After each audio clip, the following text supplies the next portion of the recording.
님 안녕하십니까? 네, 안녕하세요. 반갑습니다. 네, 반갑습니다. 네. 자, 어제 회의에서 여야가 좀 의견을 좁히지 못한 부분은 어떤 부분입니까? 사실은 좁혀가는 네. 과정이었습니다. 그래서 어제 특별법이 3개가 올라왔는데 모두 다 재정법입니다. 음. 아시다시피 재정법은 그냥 내용도 굉장히 방대하고요. 네. 또 여태까지 한 번도 없었던 또 제도를 만드는 거기 때문에 네. 시간이 걸릴 수밖에 없는데요. 특히나 이제 각자 또 의견들이 다르니까요. 음흠. 그래서 어저께는 이제 우리가 축조심사라 그럽니다. 네. 모든 법조문을 하나하나 읽으면서 전체를 한번 전체를 통독하는 거죠. 리뷰하는 거였는데 그런 시간이었고, 이제 그 의견을 많이 개진을 했기 때문에 이제 계속 심사 아마 내일 9시 30분에 다시 계속 심사가 되는데요. 내일 심사하면은 좀 더 그 현실을 좀 더 반영하고 음흠. 또 정부의 입장도 고려해서 좀 더 좁혀져서 접점을 찾았으면 아하. 하는 게 바람입니다. 네. 예, 어저께 사실은 제일 중요한 게 이제 적용 대상을 누구를 할 것이냐. 그렇죠. 그리고 또 어떤 방법으로 지원을 해줄 거냐 음흠. 이거거든요. 근데 대상 범위는 그 어저께 정부에서 아주 전향적으로 여론도 많이 듣고 해서 여당, 야당 의견을 다들 종합해서 굉장히 수정을 많이 안을 갖고 왔습니다. 네. 그래서 사실은 기존의 적용 범위를 뭐 몇 가지로 한다 그래서 그 문턱이 좀 높지 않느냐라는 네. 의견이 많았는데요. 피해자 선정 기준이 너무 까다롭다는 의견들이 많았었어요. 네네. 예. 그래서 그걸 대폭 수정을 음. 해서 적용 범위를 대폭 했습니다. 네. 정부에서 의견을 냈는데 그 기본적인 기저에 깔려 있는 거는 이번 특별법에는 이 전세 사기를 형법상의 사기와 달리 굉장히 폭넓게 인정할 수 있도록 그렇게 했습니다. 네. 그래서 첫 번째 보면은 기존에는 뭐 확정 일자를 받아야 된다라고 돼 있었는데요. 여기서 또 플러스 알파로 퇴거를 해도, 그러니까 그 집에 살고 있지 않아도 퇴거를 해도 임차권 등기를 하면은 충분히 대항력을 갖출 수 있도록. 확정 그러니까 일자를 받고 퇴거를 하더라도 그러니까 임차 등기만 있으면 된다 이 그러니까 원래는 말인가요? 확정 일자를 예. 받고 거기 살고 있었어야 그렇죠. 되거든요. 근데 이제 퇴거를 해도 퇴거를 한 사람들도 해당이 된다. 그렇게 했고요. 네. 그다음에 그 대상 주택의 사실 면적 85제곱미터 면적이 있었습니다. 네. 그리고 보증금 수준도 3억을 기준으로 했는데 이것도 대폭 수정을 해서 면적 요건을 아예 없애버렸습니다. 네. 없애고 보증금 수준도 지금 3억 원 플러스 다시 100분의 150으로 확대할 수 있도록, 그러니까 4억 5천까지 가능하도록끔 보증금 규모도 대폭 또 올렸습니다. 네. 그래서 사실 이것은 네. 미추홀구의 인천에, 지금 예. 인천에 그 보증금을 보니까 8천만 원대인데 네. 가장 높은 뭐 3억 7천이 또 있었어요. 예. 그래가지고 이 모든 사람들을 좀 포함할 수 있도록, 그리고 또 향후 다른 지역에도 또 약간 높은 금액이 있기 때문에 이걸 좀 더 보증금 수준도 많이 올렸고요. 그다음에 기존의 법에 보면은 임차인이 보증금의 상당액의 손실 이래가지고 상당액 그러면 굉장히 애매모호하죠. 네. 그래서 이걸 좀 더 분명히 하기 위해서 보증금의 전부 또는 일부라도 변제받지 못한 모든 경우를 다 포함했습니다. 그러면 엄청 넓어지겠네요. 엄청 많이 예. 넓어졌습니다. 엄청 많이 넓어졌고, 그다음 기존의 법에는 경매나 공매가 개시될 때라고 했는데요. 이제는 경매나 공매가 개시되지 않더라도 그 임대인이 이제 사기를 치는 임대인이죠. 네. 이 사람이 파산 신청을 하거나 아니면 회생 절차를 개시하는 경우, 이런 경우도 포함했습니다. 자, 지금 굉장히 말씀대로라면 상당히 폭이 좀 넓어지고 네네. 구제하는 대상자가 많아지는 것 같은데 네네. 일단 지금 금융대책 관련해서는 어떤 윤곽이 잡히는지 궁금해요. 특히 전세대출, 뭐 경매자금대출, 신규주택 구입자금대출 이걸 중복적으로 사용이 가능하나요? 그거는 지금 아직까지 디테일한 네. 거는 그 부분에 아직까지 대해서까지는 안 잡히지는 나왔고요. 않았나요? 그러니까 이제 기본적으로 예. 가장 큰 쟁점이 되는 것은 이렇게 대상은 네. 폭을 넓혔다는 말씀을 넓히고, 드리고, 예. 그리고 뭐 하나만 더 말씀을 드리면 지난번에는 기존의 법에는 수사 개시 이제 사기로 고소고발이 됐을 때 수사 개시 등 해가지고 예시를 했는데 이 예시를 대폭 늘렸습니다. 임대인이 기망을 했다든지 아니면 또 동시 진행이라는 것도 있습니다. 예. 그러니까 임대차 계약을 A와 체결하고 동시에 B에게 이 집을 넘기는 거죠. 팔아버리는 경우, 이런 경우 그러면 그 집을 산 B는 바지 사장으로 뭐 이 보증금을 못 갚는 그런 보증금을 그렇죠. 내줄 수 없는 상황이 또 많거든요. 그래서 이런 모든 걸 포함했다는 말씀을 드리고 그다음에 이제 다음 중요한 건 더 중요한 것은 뭐냐면 여야가 가장 극명하게 그 이견을 보이는 거는 지금 야당은 이 모든 보증금의 뭐 일부든 보증금의 상당 금액이든 이걸 정부가 직접적으로 보증금을 먼저 돌려줘야 된다. 쉽게 정부의 말하면 세금으로. 야당은 선구제를 해준 다음에 먼저 회수를 하자 이렇게 얘기를 하고 그런데 있습니다. 실질적으로 회수는 쉽지가 않습니다. 아하. 실질적으로는 회수 절차는 거치겠지만 그 집을 경매를 그 캠코라든지 이렇게 받는다 하더라도 선순위 채권자 먼저 금융권으로 다 내주고요. 내주고 그다음 또 국세니 지방세니 이게 뭐 더 먼저지만 다 내주고 나면은 사실은 그 보증금을 먼저 준 만큼 절대로 다 구제받을 정부가 다 챙길 수는 없는 겁니다. 그러면 세금으로 나가는 거라는 세금으로 거네요? 보증금을 내주는 거죠. 아하. 그래서 지금 근데 이렇게 하게 되면 다른 그 전세 사기를 개별적으로 당한 사람도 많지 않겠습니까? 그리고 우리가 꼭 전세뿐만 아니라 자기 재산을 그 소위 말하면 경제적 손실이 굉장히 크다는 의미에서는 이것 말고도 그 저희가 우리 사회에서 지금 그 어떤 투기성 그 뭐 돈을 경제적 손실을 보는 사기들 관련된 일이 많지 않습니까? 뭐 그 주식도 있을 수 있고요. 또는 요즘 전화로 하는 보이스피싱도 있고요. 이런 걸로 또 보이스피싱은 엄청나게 피해를 많이 보고 있거든요. 이것도 일종의 사기하고 또 관련된 것들이 많은데 이분들도 그러면 우리도 정부에서 지원해내라. 니네가 정책을 잘못 써서 그렇지 않느냐. 정부가 이걸 방치해서 그렇지 않느냐. 이러면은 또다시 문제가 있는 거죠. 그래서 형평성의 문제라든지 아니면은 이런 국가가 어떤 보증금을 대납해주는 이런 선례를 남기면은 이거는 모든 앞으로 향후에 벌어지는 일에도 똑같이 적용을 해야 되기 때문에 좋지 않다고 생각을 합니다. 그래서 나온 것이 뭐 우선 매수권인데요. 그래서 이 주택을 사고자 하는 그 이제 세입자죠. 이번에 전세 피해를 받은 이분들이 우선 매수를 하려고 사려고 할 경우에는 우선 매수권을 주는 거고요.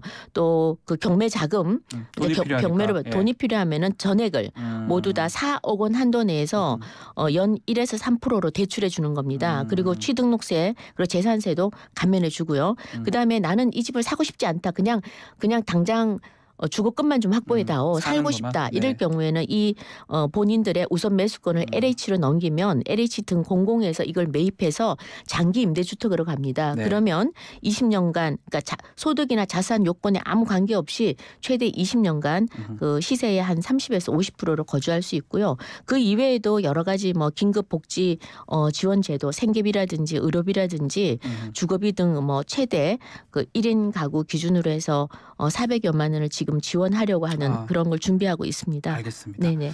이게 추가 피해 지역도 지금 나오고 있잖아요. 은평도 있다고 하는데 특별법이 요번에 미추홀구 여기만 적용됩니까? 아닙니다. 지금 아까 전에 그 적용 대상을 보면은 이 적용 대상에 해당되면은 모두 다 지역 상관없이 다 해당될 수 있다. 자, 피해자들은 하루하루가 지금 급한 상황입니다. 그러니까 협의는 오늘도 있는 겁니다. 내일. 오늘은 하루 또 준비를 해야 되고요. 어제 또 요구한 거를 정부가 또 받아서 수정안도 만들어야 되기 때문에 오늘 하루 더 준비를 해서 내일 오전에 9시 30분에 다시 계속 심사를 하기로 했습니다. 약간 소위위원들 아니면 국토위위원들 사이에는 약간 공감대는 많이 형성되고 있는 거예요? 그러니까 지원을 해줘야 된다는 공감대가 있는데 가장 큰 지금 그 이견은 뭐 이 대상을 늘린다는 거는 모두 다 공감을 하고 있습니다. 그런데 아까 말씀드린 그 야당에서 원하는 정부가 직접 이 사기꾼에 대해서 그 떼인 보증금을 구제해줘야 된다라는 것과 그거라는 것과 그다음에 정부 그러니까 여당이죠. 여당에서는 우선 매수권을 주고 그래서 그 주거권을 안정화시켜야 된다라는 데서 지금 가장 큰 이견이 있습니다. 알겠습니다. 잘 좀 처리하기를 바라고요.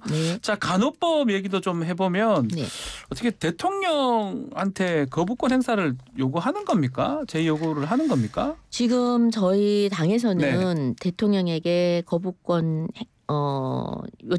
행사를 요청을 하려고 하지만 지금 정부 정부 입장에서는 대통령실에서는 좀 더 신중하게 검토를 하겠다고 저희는 지금 듣고 있습니다. 왜냐하면 뭐 아시겠지만 이게 지금 이 의사협회라든지 아니면 보건의료단체들이 굉장히 많습니다. 13개, 14개 뭐 굉장히 많은데요.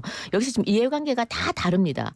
그래서 이번에 간호법 그 제정에 재정을 두고 네. 지금 의사협회라든지 아니면 13개 보건의료단체에서는 지금 4일 총파업을 예고하고 있을 정도로 굉장히 그 이견이 있어서요. 아마 대통령실에서는 이런 직역단체 간에 서로 상충되는 이해관계를 충분히 청취하고 신중히 검토한 다음에 이 거부권 행사를 결정하지 않을까 싶습니다.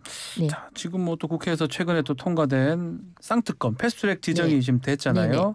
이 부분 사실 좀 만약에 이제 나중에 뭐 대통령 거부권 행사가 된다 그러면 부담스러울 것 같기도 하고요. 국민의힘 입장에서 이게 뭐 아직까지 이제 패스트트랙으로 이제 안건이 지정이 됐는데요. 아직 뭐 240일, 180일 많이 남았습니다. 많이 남아 있어서 올 겨울 네.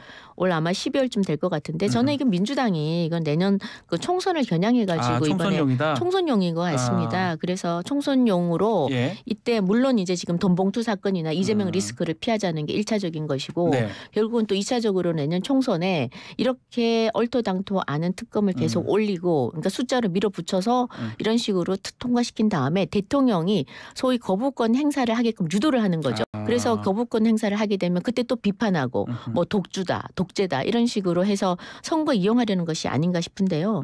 그때까지 간다 그러면 저는 철저한 검찰 수사를 통해서 이런 것은 충분히 미리 해결되었으면 그 하는 이전에 바람입니다. 수사가 많이 된다 그러면 뭐 네네. 특검법 필요 없을 수도 있으니까요. 그럼요. 지금 당장 철저하게 수사를 지금 50억 그에 대해서는 50억 클럽에 대해서는 수사를 지금 철저하게 하고 네. 있는 것으로 알고 있고요. 좀 더 빨리 속도를 냈으면 합니다. 김건희 그 여사 주가 조작 사건도 좀 속도를 내야 되는 겁니까?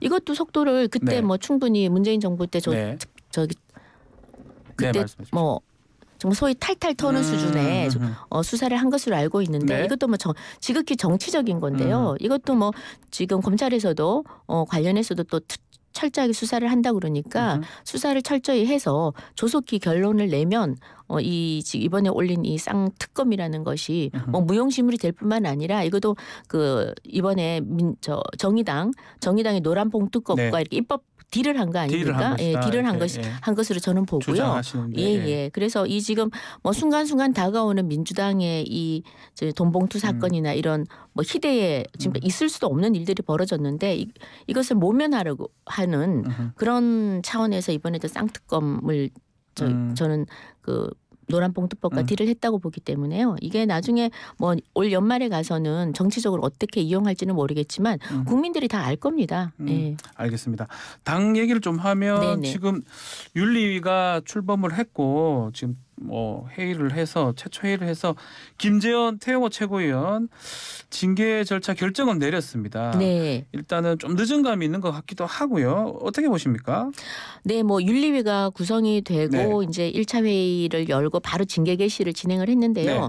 그 물론 이제 앞으로 이번에 이렇게 하는 거 저희는 뭐 당연히 당에서도 많은 요구가 있었고 또 무엇보다도 국민들의 그 다시 지지와 신뢰를 얻기 위해서는 저희가 충분히 이런 식의 그 자체 노력을 해야 된다고 보고 그 네. 일환이라고 봅니다. 그러니까 물론 2차 회의에서는 당사자 소명도 들어야 되겠죠. 그렇죠. 그리고는 이제 징계 수위가 결정이 될 거라고 봅니다. 네.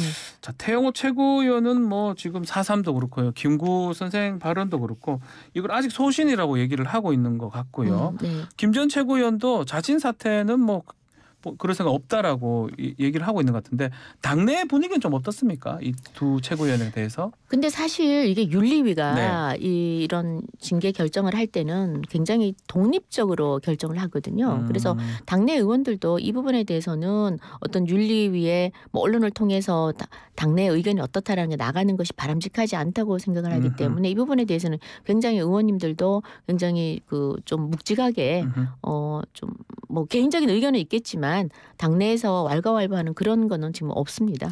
예. 자, 지금 김재원 최고위원이 지금 논란이 되는 거는 정광훈 목사 그 부분이거든요. 네네.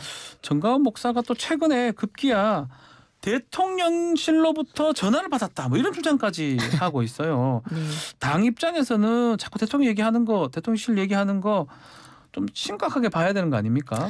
제가 여러 예. 그 경로를 통해서 확인을 해봤는데요. 그야말로 사실무근이고 사실무근이다. 진짜 허무맹랑한 그런 말에 불과하고 이건 정말 지난 몇 년 동안 이 정광훈 목사가 했던 얘기를 다들 다 이렇게 종합해 보면 일일이 저희가 네. 대응할 필요조차 못 느낀다 그렇게 생각을 합니다. 예. 그럼 당이나 뭐 대통령실이나 좀 고발이나 뭐 조치를 취해야 되는 거 아닙니까? 계속 이렇게 주장을 아니 반복하는 대응할 거는. 필요도 없는데 아. 고소 고발을 하면은 또 다른 또 네. 문제를 파생시키기 때문에 음흠. 저희는 뭐 대꾸할 가치를 못 느끼죠. 예. 대꾸를 할 필요가 없다. 네. 지금 얘기를 하셨습니다.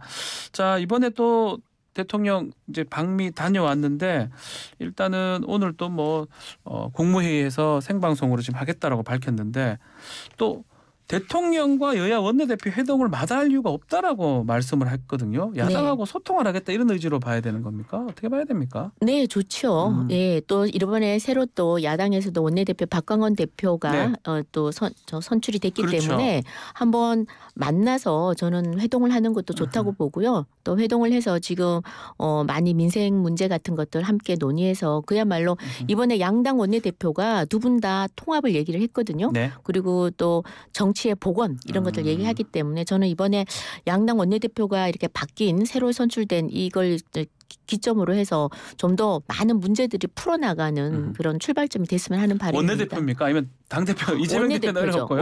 원내대표죠. 예, 원내대표는 네네. 만나는 건 예, 예. 괜찮은데. 사실 지금 이재명 대표를 만난다는 네. 거는 참 그림이 참 어색하죠. 맞지도 않고요. 예, 알겠습니다. 자, 오늘 말씀 여기까지 듣겠습니다. 감사합니다. 네, 감사합니다. 김정재 국민의힘 의원과 함께했습니다.